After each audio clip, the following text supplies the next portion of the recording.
Today we're going to talk about Greece. Not the Greece in fast food restaurants, but the Greece you hear of in Europe, the country. The ancient civilization that thought of all the philosophies, mathematics, sciences, and others as such.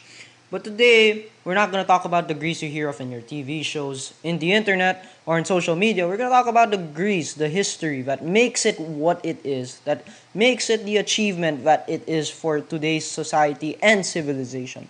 Today, we're going to talk about the glory that is Greece. To be more specific, we're going to talk about the geography of Greece and how it affects its culture. We're going to talk about the first two civilizations of Greece, the Mycenaeans and the Minoans. We're going to talk about the two city-states that emerged in Greece, Athens and Sparta. We're going to talk about the ancient Greek culture. And finally, we're going to talk about Alexander the Great, the Macedonian Empire, and the Hellenistic period. Basically, we're talking about all the great achievements of Greece. And then again, not the Greece you see in fast food restaurants. Greece, the country of Europe.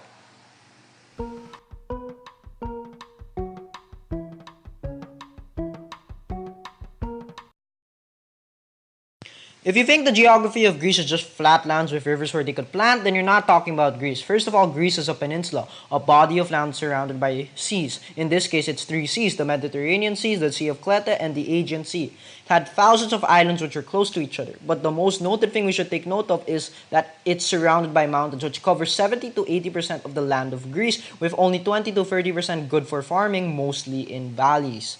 Greece also has a climate which is fit for outdoor activities. It had mild, rainy winters with hot, dry summers. Knowing this, Greece isn't like most civilizations, having flat land where they could plant and establish a civilization. The effects of Greece, as we will see later, will show how this kind of geography will greatly affect Greece and its achievements, despite the fact it did not have the good geography that most civilizations were able to have.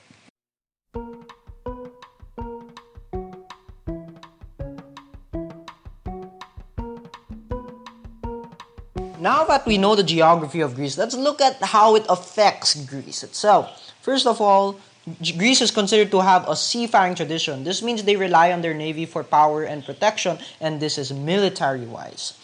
The sea also provided cultural exchange and a link to trade.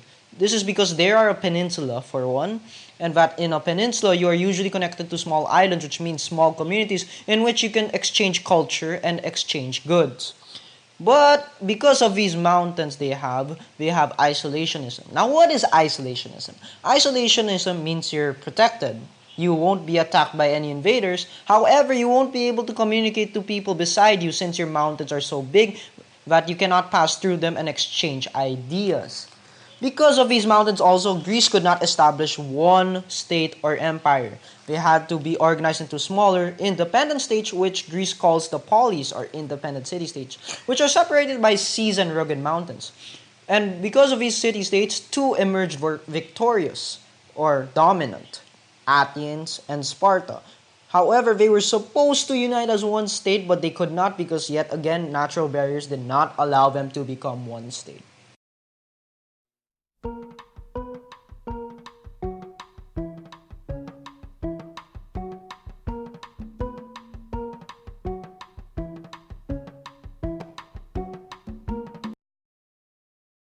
Now that we know the geography of Greece, let's look at the first two civilizations that emerged in Greece, the Minoan civilization and the Mycenaean civilization.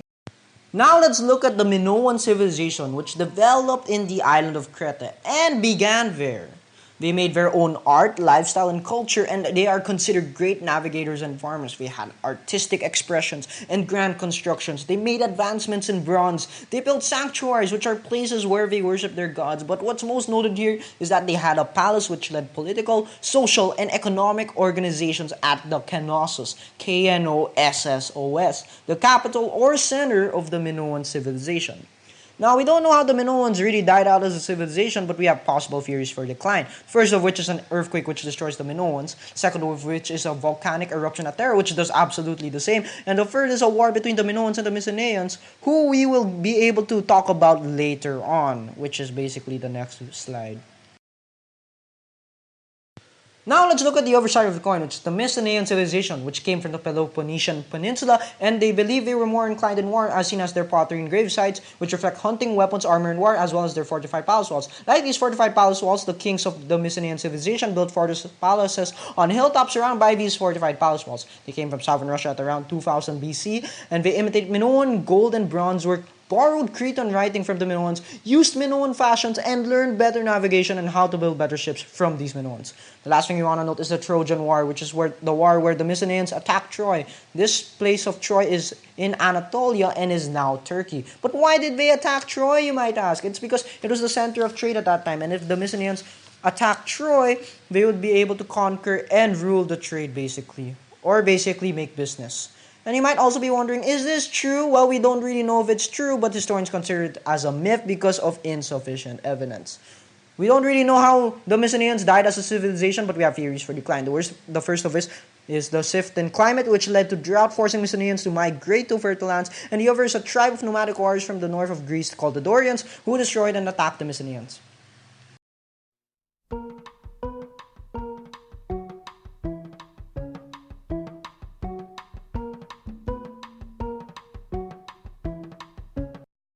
Now that we talked about the two civilizations that emerged in Greece, let's talk about the dominant city-states that emerged in Greece, Athens and Sparta.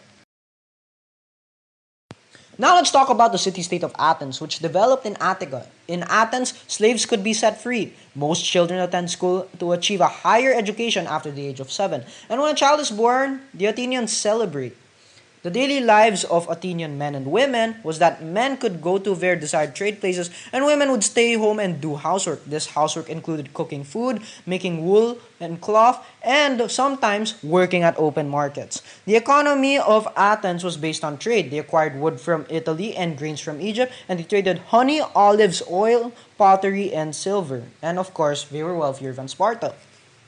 The women and social structure of Athens was that they could gain property rights through gifts or inheritance. There was a feeling of superiority between the males and females, where the males considered themselves superior to the females because they were more educated. In Athens, people would attend religious festivals, and all free men are considered citizens. The government of Athens was a democracy. All citizens are men who own property, and there is an assembly where the citizens meet and decide on laws and political affairs. There is also a council of 500. Finally, the education of Athens focused on making all the citizens literate.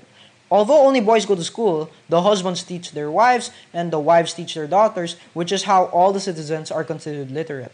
Rhetoric is a very important subject. Rhetoric is basically speaking and writing effectively, but there are other subjects that were also taught, such as creative thinking, philosophy, and arts. Now let's talk about the city-state of Sparta, which developed in Laconia. Unlike Athens, slaves could not be set free. And when a child was born, the elders will decide if the child will be a good warrior. If not, the child will be thrown away. The daily lives of Spartans was very different from the Athenians. A boy is sent at one of the training camps getting beaten and mentally scared to toughen the boy up.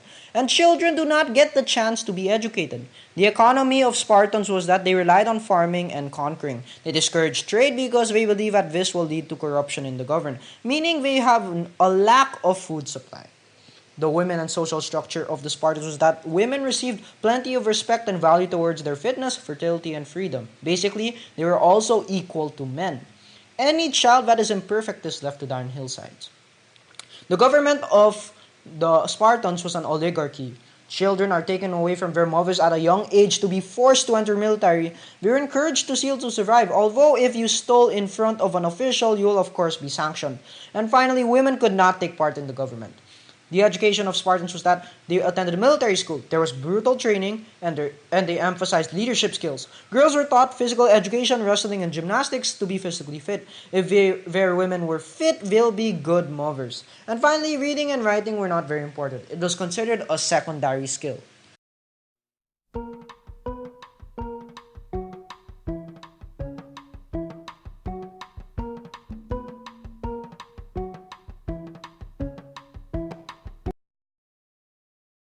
Now that you know the civilizations of Greece and the dominant city-states of Greece, we will now talk about the culture of Greece. This can range from achievements in mathematics, science, arts, philosophy, religion, anything that involves Greek culture.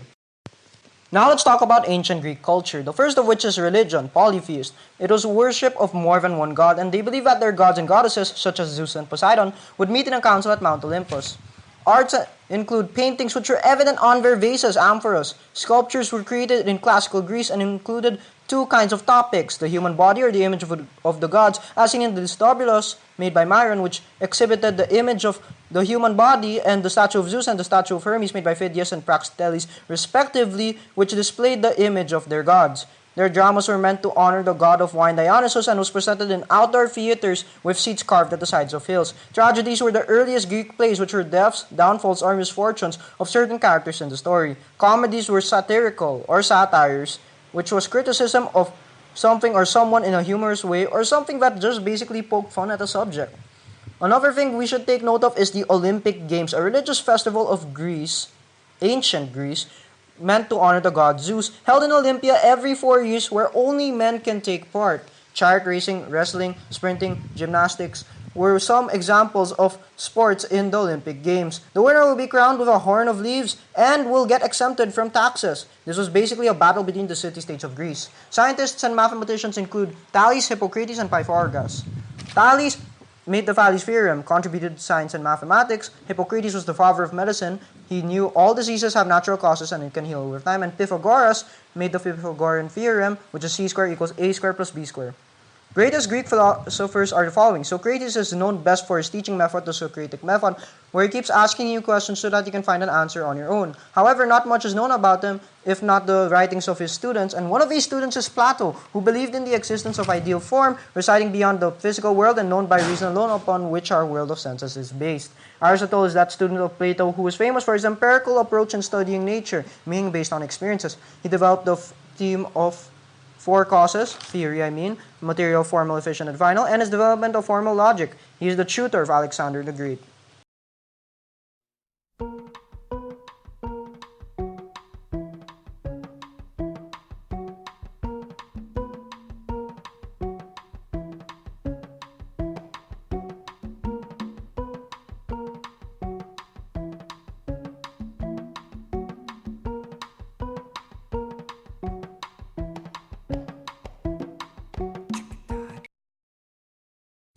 Before we talk about Alexander the Great, let's look at Macedonia, which was to the north of Greece, and its culture was not as highly developed as most Greek city-states. However, it had a government that was more united.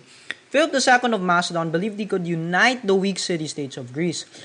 However, he was a hostage in Thebes, and he learned, as being a hostage, that he learned Greek culture and more importantly how to build a strong army. He became a king at 359 BCE, where he strengthened his army by making it more well-armed, disciplined, and well-trained, and slowly he conquered the city-states of the north.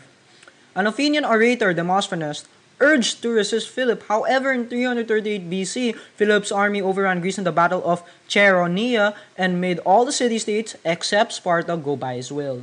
He expanded troops to Persia but died in an assassination in 336 BCE that brought his ambition to an end.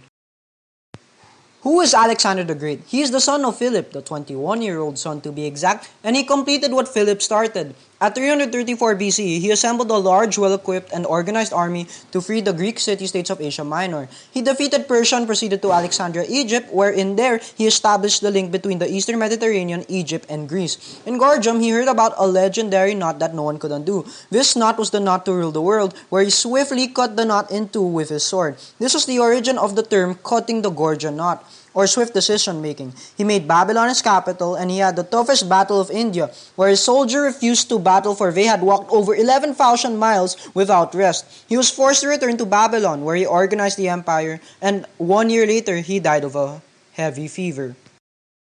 The Hellenistic period was the period after Alexander the Great's death, where three of his greatest generals divided his empire amongst themselves. Egypt, all of Western Asia, and northern India spread over Alexander's conquest. The imperial area still maintained cultural unity. This was seen in the common language of the upper class, and the flourishing city life based on Hellenic models were bonds that held the Hellenistic world together. Greek and natives lived mostly according to Greek ideas, although they did borrow some Oriental ideals and customs, such as religion. It was the age of artistic, philosophical, and scientific discoveries. Cities in Greece declined, so Greek capitals in the east became centers of culture and commerce. Shown in science, physicians of Greece studied human nervous system and how blood flowed through the veins and arteries. Learned from the Egyptians how to do surgery using anesthetics. Alexandria was home of mathematics, astronomy, and geography. Contributors of Alexandria during the Hellenistic period were the following. Aristarchus of Samos reasoned that the earth was round, while another unknown individual concluded it revolved around the sun. Archimedes invented the lever, pulley, and a machine to hurl rocks at enemy fronts. Epicurus claimed that gods had no interest in human affairs and that there was no afterlife.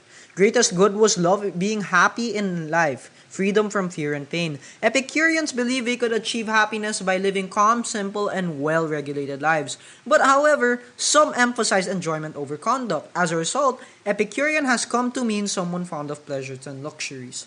Zeno called his group the Stoics.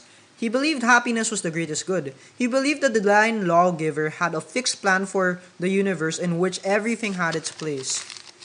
Stoics believed that happiness resulted from living in harmony with nature, accepting whatever life brought, including misfortune. They developed ideas that influenced Roman and Christian thinkers. They believed all people were alike because they shared the power of reason. They stressed self-discipline, courage, and moral conduct. Finally, Stoic has come to mean a person who remains calm in the face of misfortune.